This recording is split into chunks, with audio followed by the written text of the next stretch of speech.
Hello and welcome to SameYou's Growth Mindset webinar. It's part of our 33 Steps to Brain Injury Recovery campaign that we're just running. And my name is Jenny Clark and I am the co-founder with my daughter Amelia and the CEO. We believe very passionately that helping get back to yourself, helping get your identity back after a brain injury requires a lot of focus on your brain, your body, and your spirit. We see that there isn't enough neurorehabilitation services in any part of the world. We see that there just isn't enough therapists and there isn't enough money and focus. So what we're trying to do is to seed fund innovation, but also to provide resources from great people from all around the world to help you recover by taking back your own control. So I am absolutely thrilled and delighted that Ali has agreed to take part in our campaign, and she is going to give you some wisdom, some experiences of hers, and her great knowledge on how a growth mindset will really help you get back to the same you. Thank you. How's everything on your end, Vero?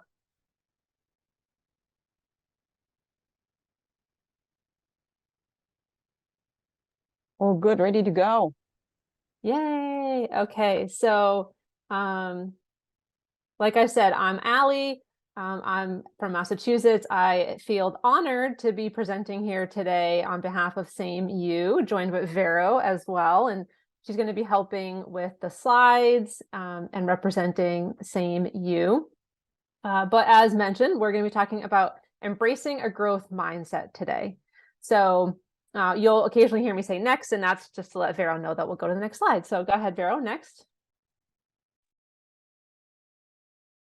Oh, there we go. So what you can expect today from while you are here is we'll do a little intro first for like, who is this person talking to you? We'll talk about what is a growth mindset, 3 action steps that you can choose one of them or all of them to do, some discovery, some final thoughts, and then Q&A. Now, before I tell you who I am, I'd love to know, where are you joining from? So if you could just toss that in the chat, I think that's always a really interesting thing to find out about the audience.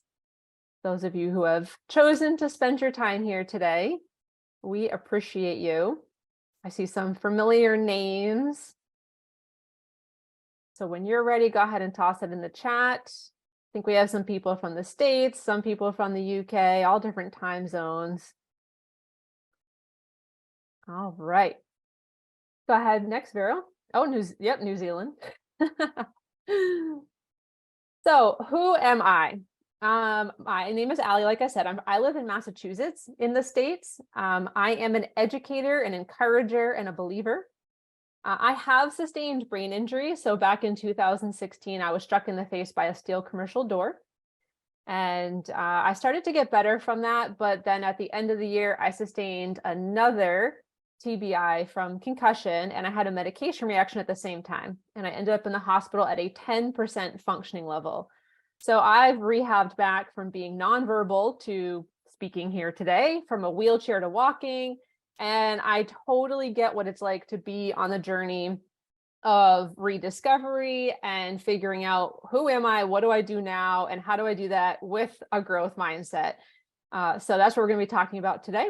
I'm also, of course, clearly a public speaker, as well as an advocate, not only for brain injury, but for disability overall. I serve on my town's disability commission.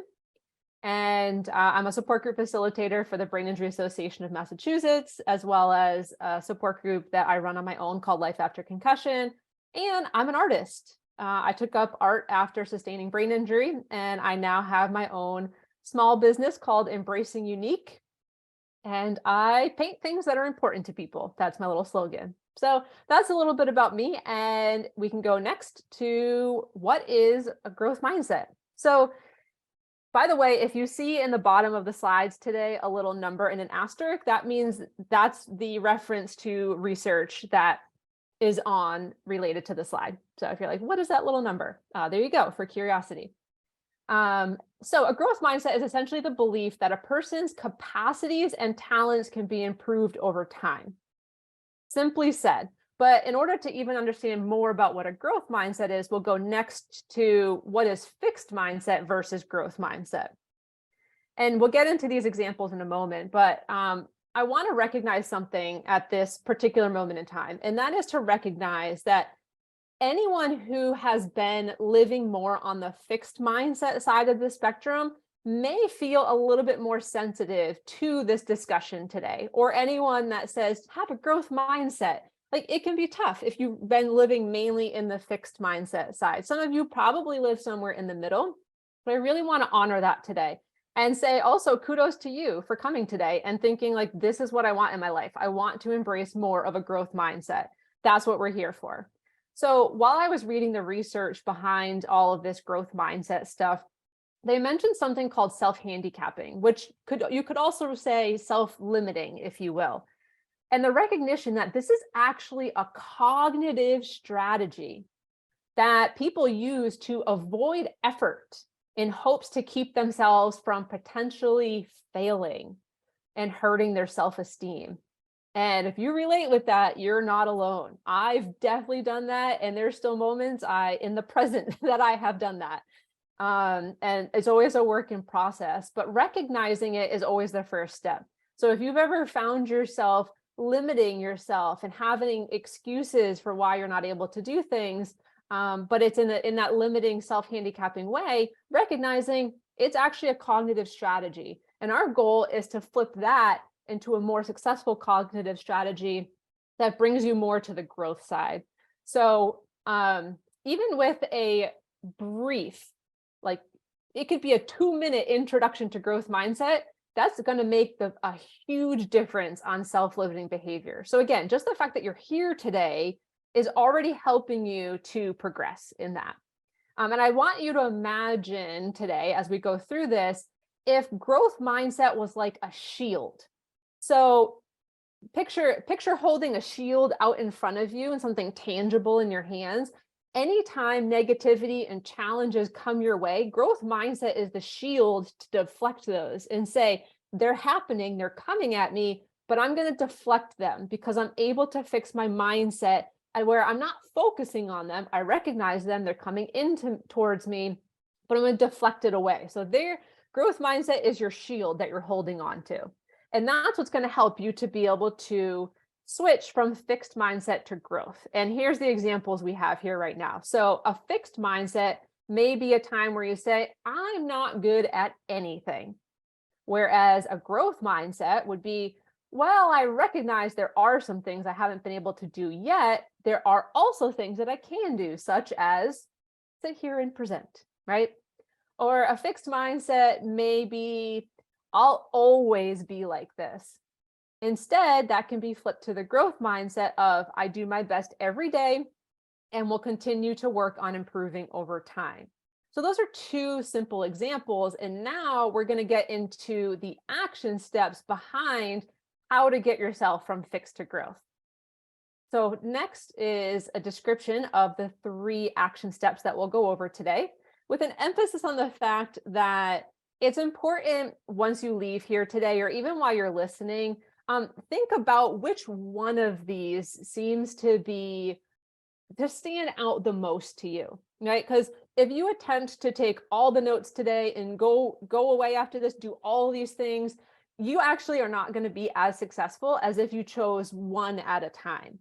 So there'll be a replay of this, right? You can take notes, you can go back, all the things, and you can follow me on Instagram. I'll keep posting about this over the next week, but choose one at a time to work on. So the 3 that we're going to talk about today are reframing, choosing words, and letting go. So the first one we're going to get into, the next slide, is starting to talk about reframing. I'm going to give you an example about what this reframing can look like.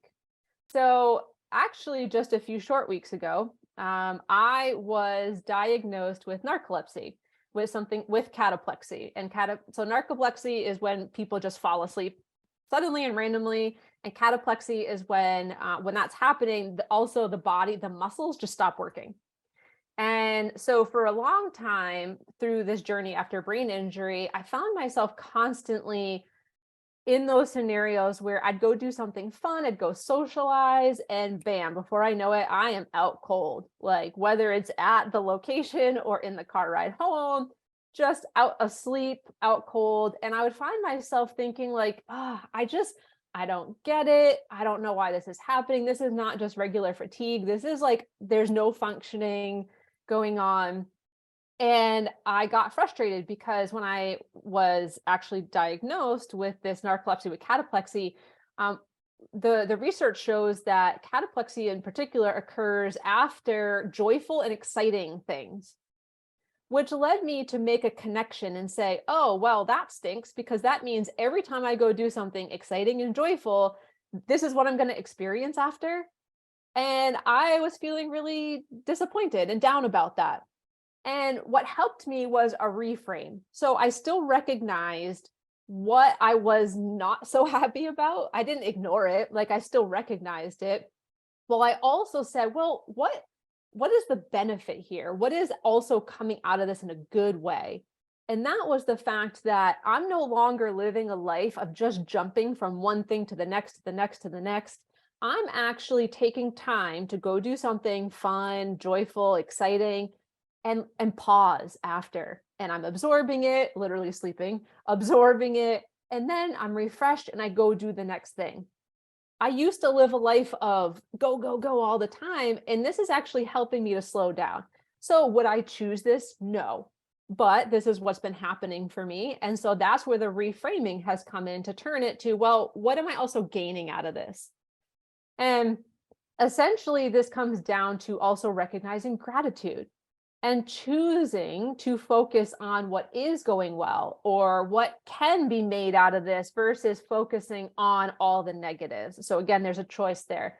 But gratitude is a really, really, really good tool here. So anytime you find yourself in a situation that feels challenging, negative, however you want to call it, just take a moment and say, what am I grateful for? Something happened this morning too. I had an appointment. I got to the appointment and it was canceled. And I was like, I was so frustrated. Why did I come all the way here? And then I realized, you know what? I am grateful that I still had a ride here. And the person who brought me was willing to adjust and be like, okay, well, let's just go back home. Not a big deal. Now I'll have extra time in the day to get prepared for this webinar. So being grateful for certain things and like, what else do I have to look forward to versus just focusing on the tough thing that happened. And also, like I said before, recognizing that feelings can coexist.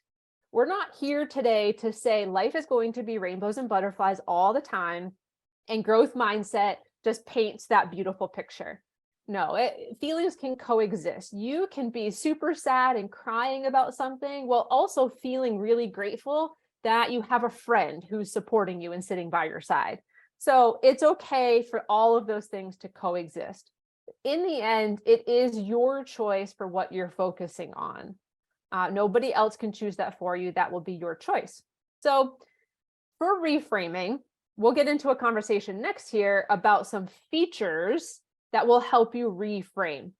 So these are going to be strategies in a way, factors, if you will, on the next slide that talk about 6 different features of reframing. And this all comes from a certain research article I did, and then I put some own personal experience in it. But first they were talking about what thinking traps are.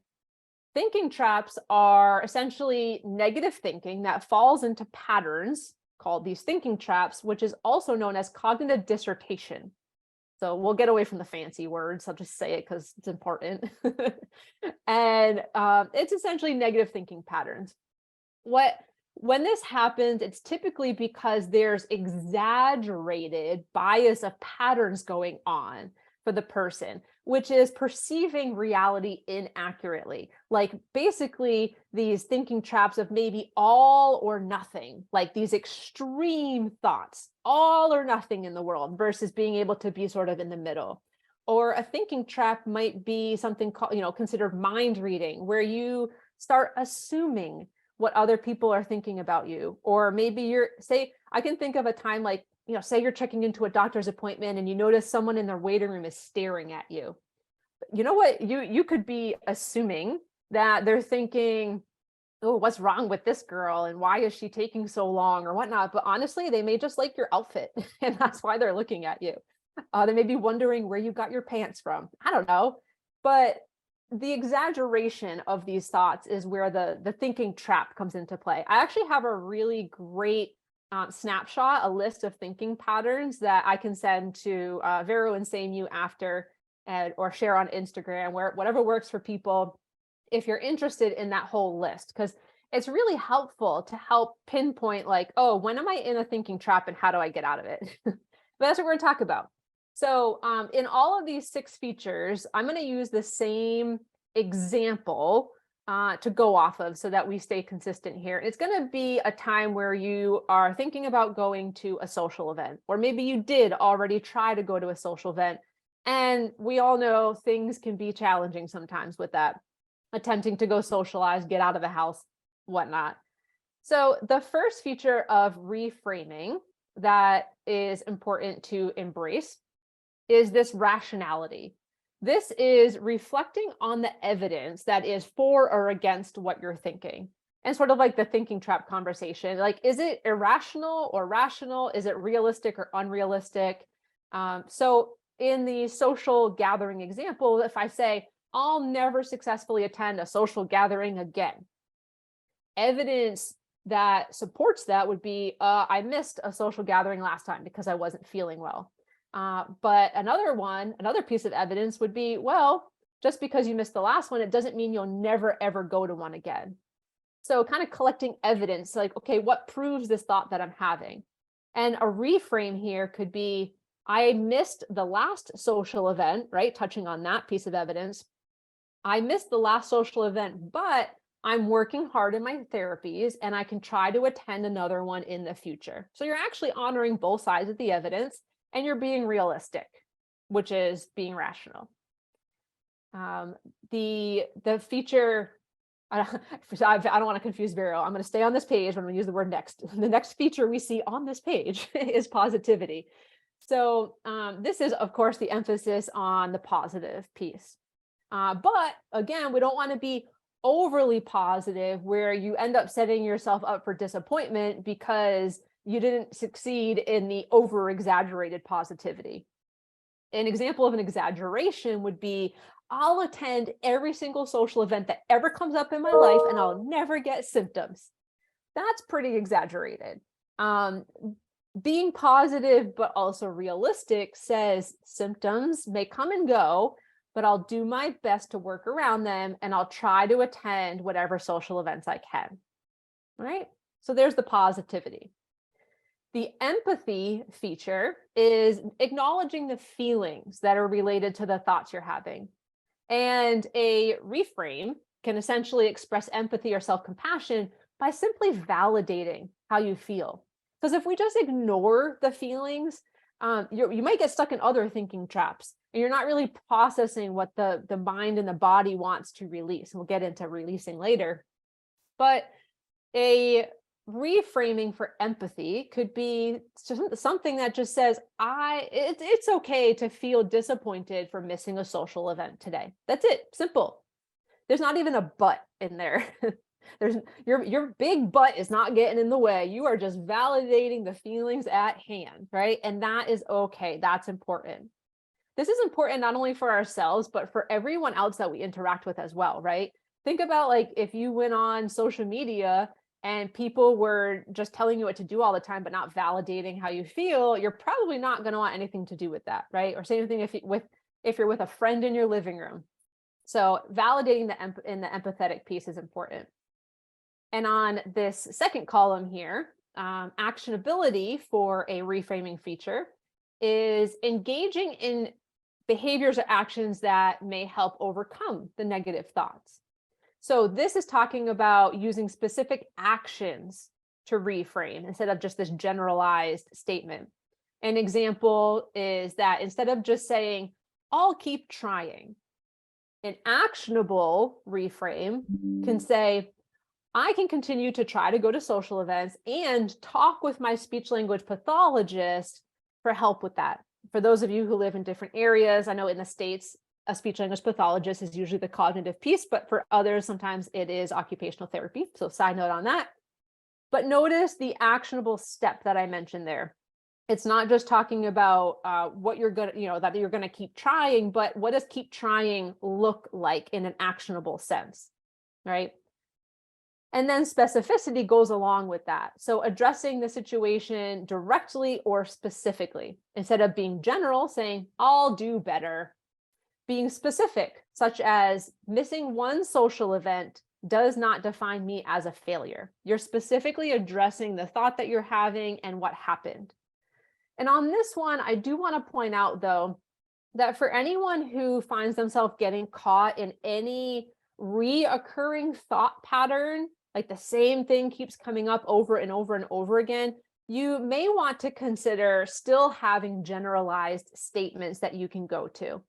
I think of like a spiral that could happen if you end up missing a social event or 2 or 3, and then start to think to yourself, I'm all alone.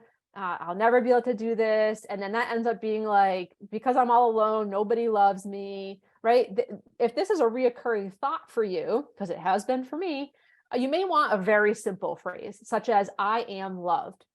And when you start to get into that spiral, just use your go-to phrase. Just start there. This specificity part of reframing is when you're ready to take it to the next step, to recognize even more. So it's okay to start general and then move into being more specific. You don't need permission, but you have it. There you go. And then the last feature for reframing is readability. Basically, checking in on what language you're using. Are you saying a reframe that is simple, or are you trying to make up one that's like super complex? A simple reframe, again, I'm trying my best. Whereas a complex reframe, which I took this one straight out of the research because I could not have come up with this phrase on myself. A complex one would be, I'm resolute in my ambition to succeed. Now, some of you may actually talk like that, so if that's what works for you, cool. But I definitely don't. And it is more realistic for me to have language that is very simple. So keep it simple. And even when it's specific, it can still be simple with language, right? So out of all of these 6 on the screen, I'm wondering for you, which one just resonated the most with you that you think you'll start to work on after this? You can put it in the chat if you want. Out of these 6, which one made the most sense, or which one just resonated most with you? You can toss that in the chat. Empathy. Yeah. Yep. Right. Recognizing the feelings. It's so important. You can't skip over that part. Definitely. All right. So, going from this screen of features to the next one, this is the Alley formula of reframing. Out of everything that I just said from all the research, essentially, I know when I personally do reframing, this is how it ends up happening. I take the thoughts of the thing that just happened, validate and recognize the feelings and the thoughts, and mix that with hope for the future. Put all that together, and there is the growth mindset that works for me. Essentially, past, present, future. What happened? Validate it, talk about it. Let's have hope for the future. Voila, growth mindset. So if I did research, there would be my article. That's why I don't do research. But when it comes down to reframing, and this is the transition essentially into the next growth mindset action step we're going to talk about, is the word choice. So on the next slide, we're going to get into that conversation, the choosing of words. And again, this is the second action step for growth mindset. So we just talked about reframing, and now we're going to be talking about choosing words. Because if you noticed in what we just talked about for reframing, a lot of the conversation was about how do you take what you are thinking or what you already said and flip the words to something new. So the words that you choose are important. Those who follow me on Instagram know that I talk about this concept of uncanting. This is my own made up word. And essentially it's taking the phrase or thought of that I can't do this and switching it to I can do this. And I just want to make sure we're good with that everyone can see this, or is there a question of if people can see the screen? We're good? All right, let me know. Let me know. We're good. I'll keep going for now though. All right. So with this choosing words, what we're doing here too is we're also addressing essentially the inner critic. What is a critic? Critic? The inner critic. Like, what are you telling yourself? What are the self messages that you're relaying to your own brain? Because it's important that we are intentional about what we're saying to ourselves. And that can significantly improve our own well-being. So I like to encourage people, in order to start this whole choosing of words process, you have to recognize what you're already saying to people, right? Or to yourself. It can be both, what you're verbally saying out loud or what you're internally saying in your head. And one way you can do this is to start to write it down. To have a journal of times that you catch yourself saying can't, or we're going to talk about other words that can be switched too. But start journaling and just start recognizing it's okay to point these things out, because pointing them out is what's going to help you to approach them, right? And in order to start flipping words into more of a growth mindset perspective, I have this list of 4 that we're going to go over on the next slide of what I call word exchanges.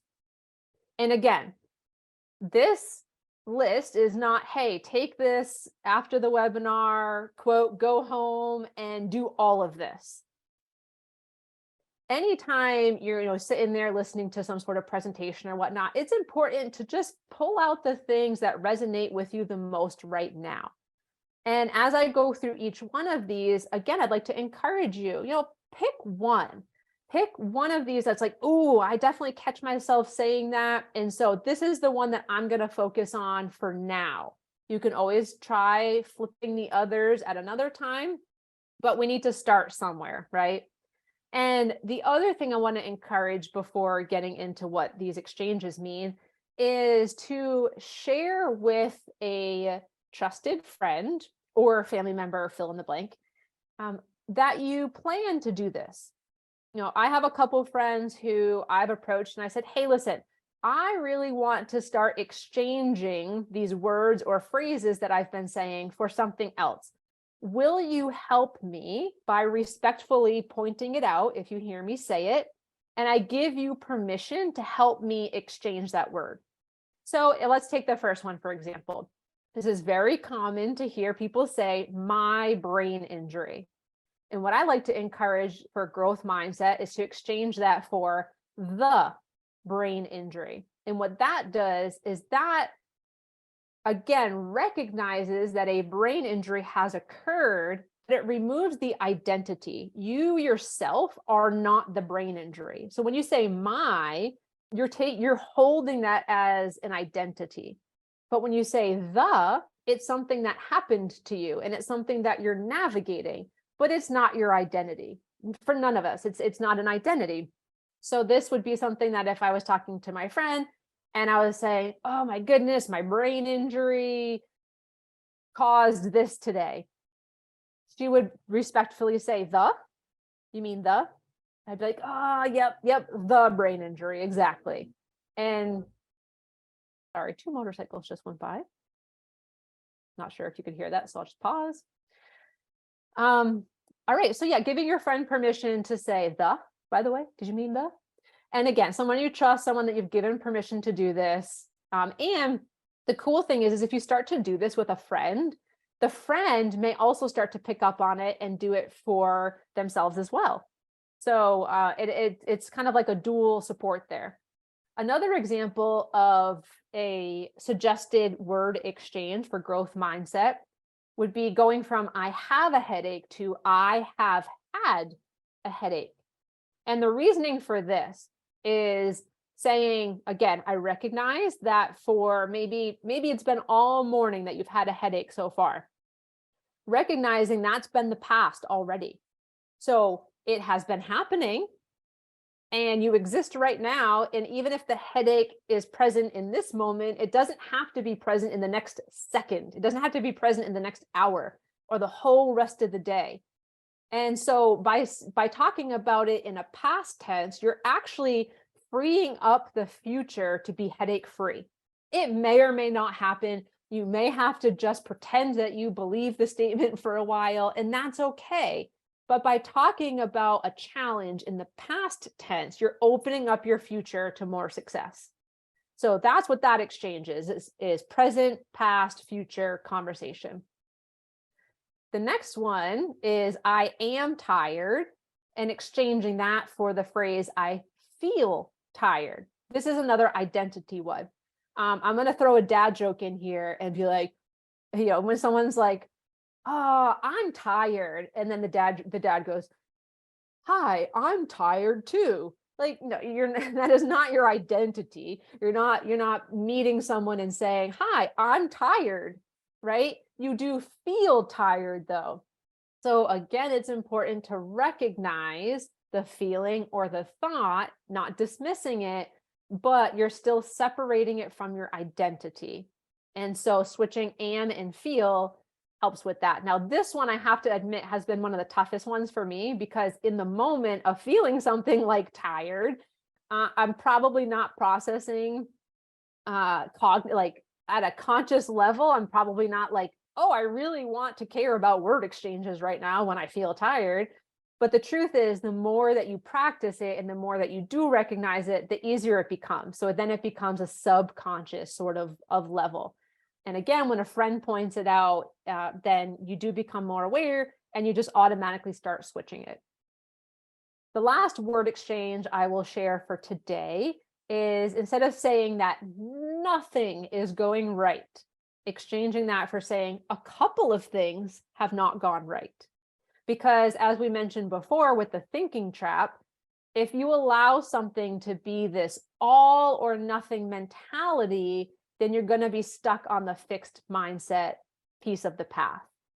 And this is also something that happens a lot when talking about, say, medical professionals.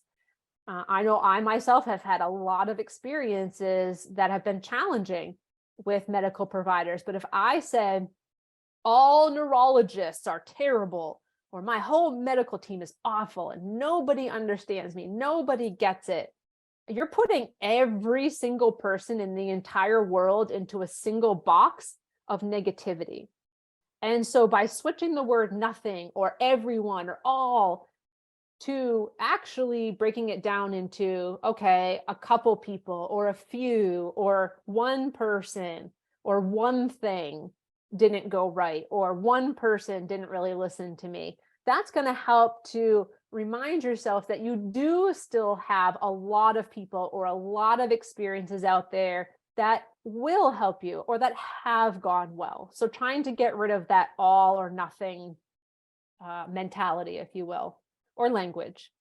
So now I'm curious with these word exchanges. Like I said at first, I definitely don't recommend going home and trying all these at once. You'll be more successful if you choose one at a time. So I'm wondering which one of these would resonate the most with you, and which one is the one that you're like, I'm gonna try to work on this one first. What would that be for you? You can put it in the chat if you want.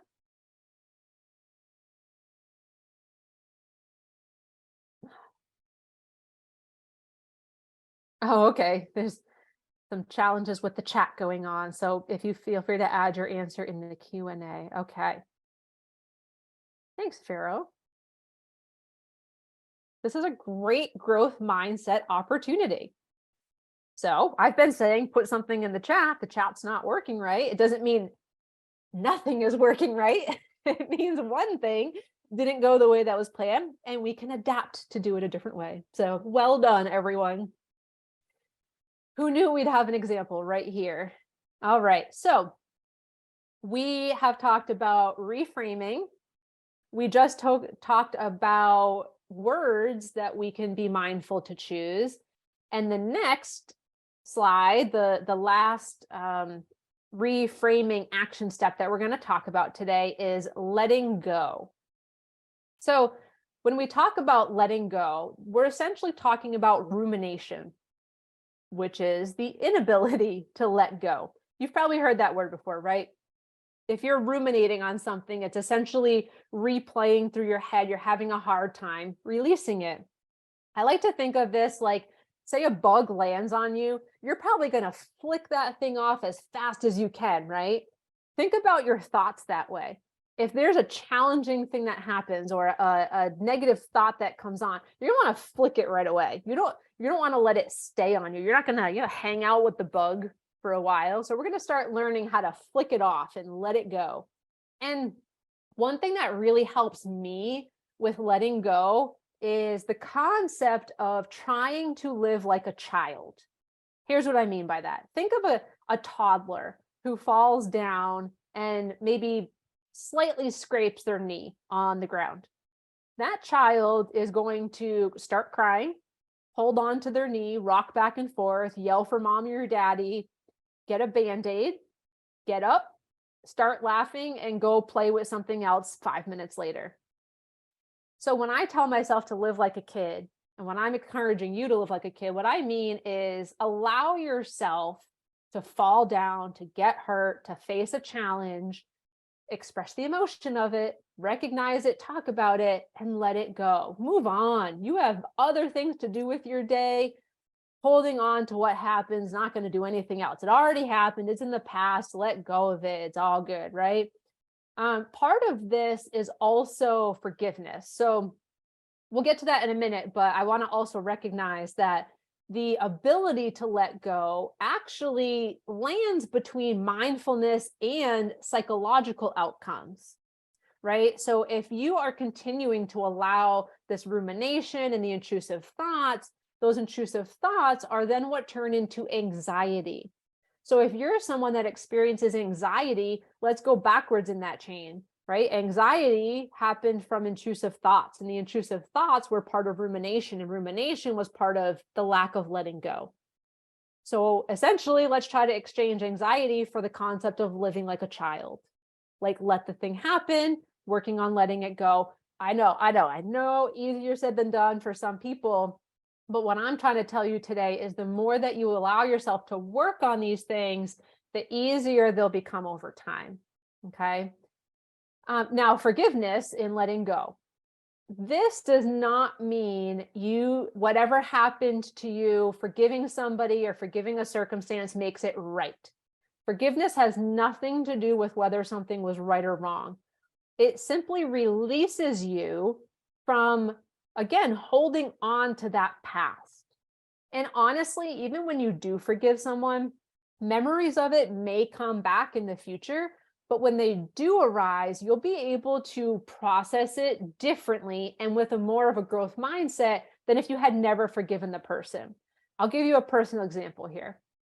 At the very beginning, in the early stages of sustaining brain injury, I had told you at the beginning of this webinar, I had 2 TBIs in 2016. So as I was recovering from the first one, I ended up having a neurologist who was very dismissive, who it was invalidating. I did not feel comfortable with the person, but I didn't really have much of a choice because they were the workers' comp chosen physician. So I was kind of stuck, and I didn't really have the advocacy skills at the time to address it, nor did I have the cognition. So that's okay. This doctor is the one who prescribed me the medications that I had a medication reaction to, and I ended up in the hospital on top of sustaining additional TBI. And so I found myself feeling very bitter and full of resentment towards this neurologist. And it took me quite a while to genuinely forgive this neurologist. So now I have forgiven this neurologist.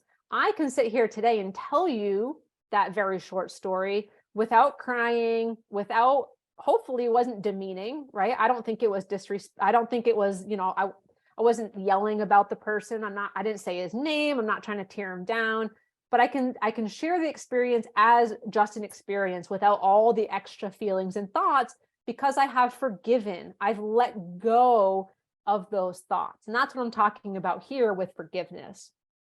I do recognize that part of letting go too, though, is that sense of control. And the reality is that after sustaining a brain injury, there's a lot of things you've already lost control over, and you're going to want to gain control back. And so recognizing that releasing certain thoughts and feelings and letting go of things that have happened does not make you weak or a passive individual. It's actually empowering you to have more space for other things. So releasing control is not minimizing you. You're not giving up power as a person. You're releasing things. Okay.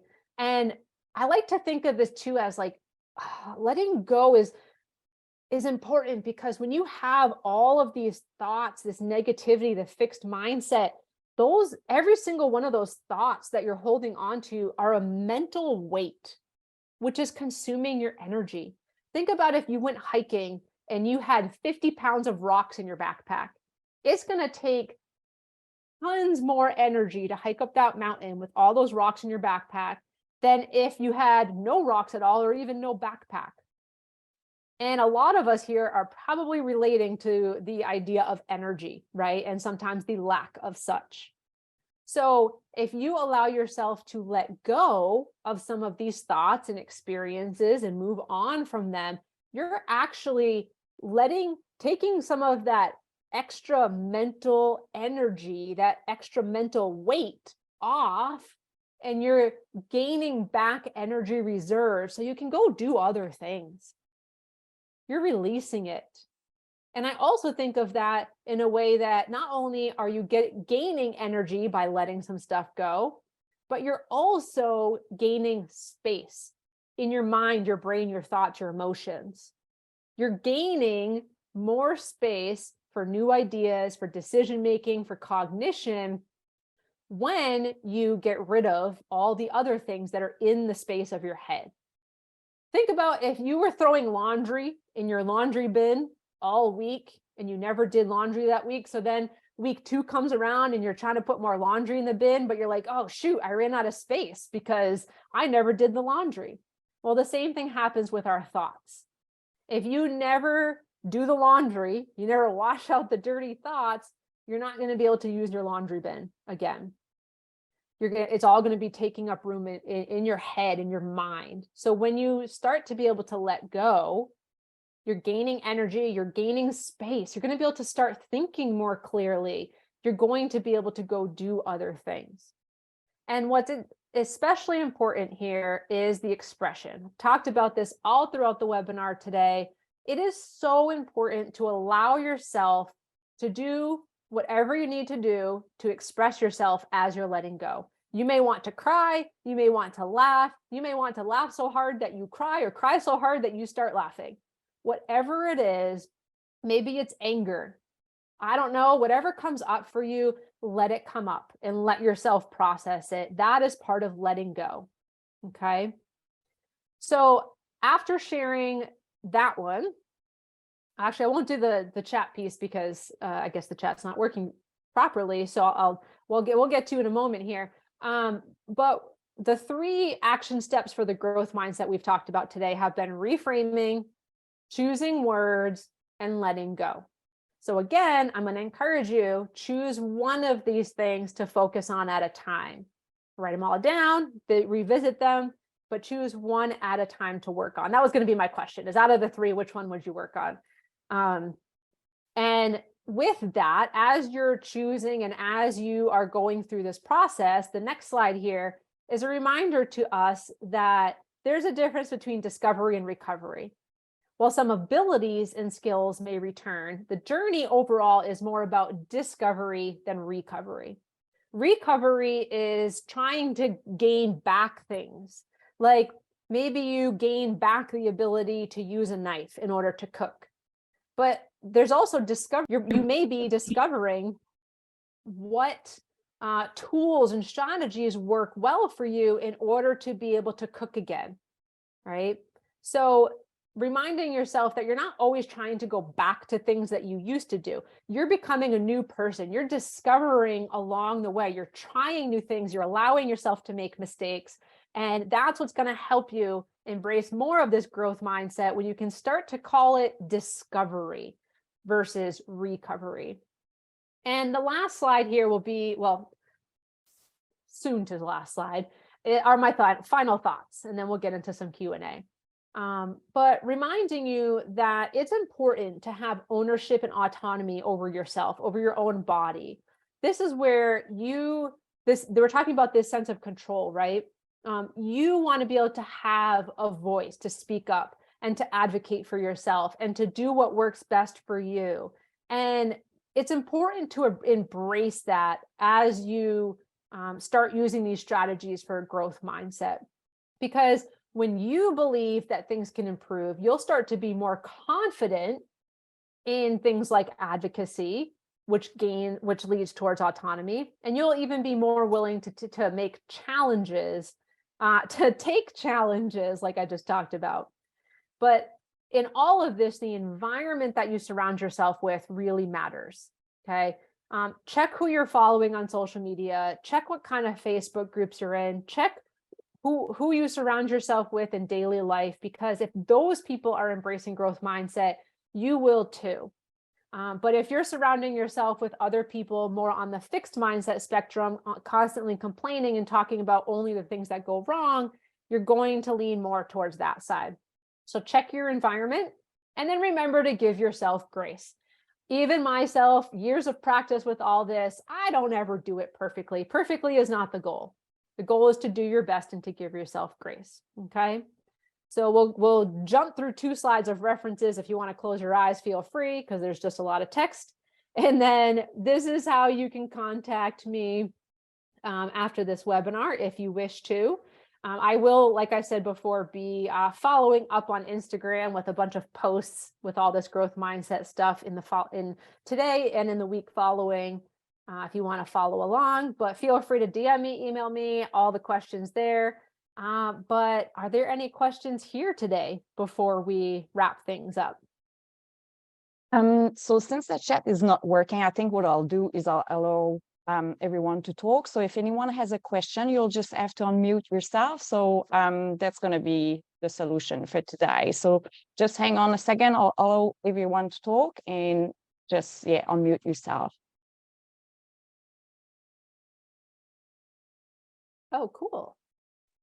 I didn't know that was an option in webinars here.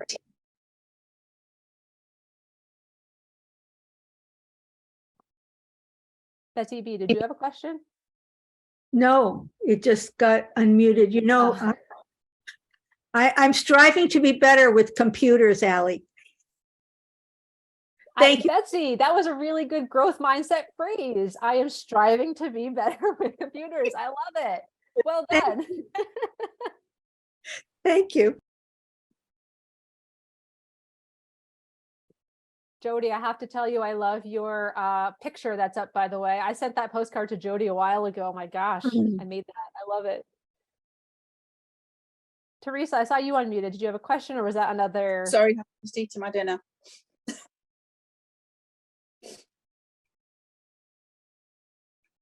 Enjoy your dinner, Jody. That's okay. But yes, I do love that card that you sent me. Thank you very much. You're welcome. Oh, Betsy, I do see your hand raised now. I just wanted to thank you, Allie. This was a great presentation. And even though I've known you for a few years now, you presented some really good gifts and some tips and techniques that I am going to employ, and they will be very useful.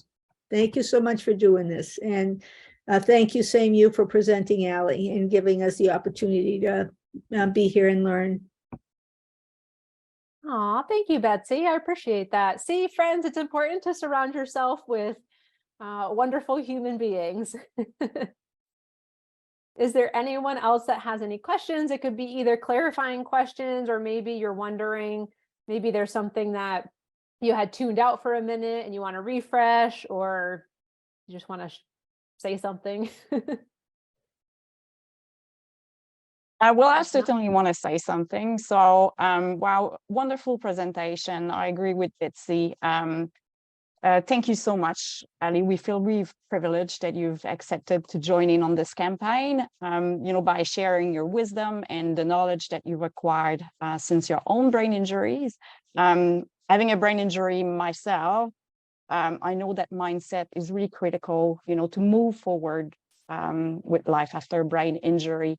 And I know that I definitely struggle with it. So I always admire younger people like you, because you probably have a few more years on you, that have just such that wisdom and composure about themselves, and to advocate as well for the community and provide that information to help people that may be stuck, become unstuck, and get tools that will help them in their recovery as well.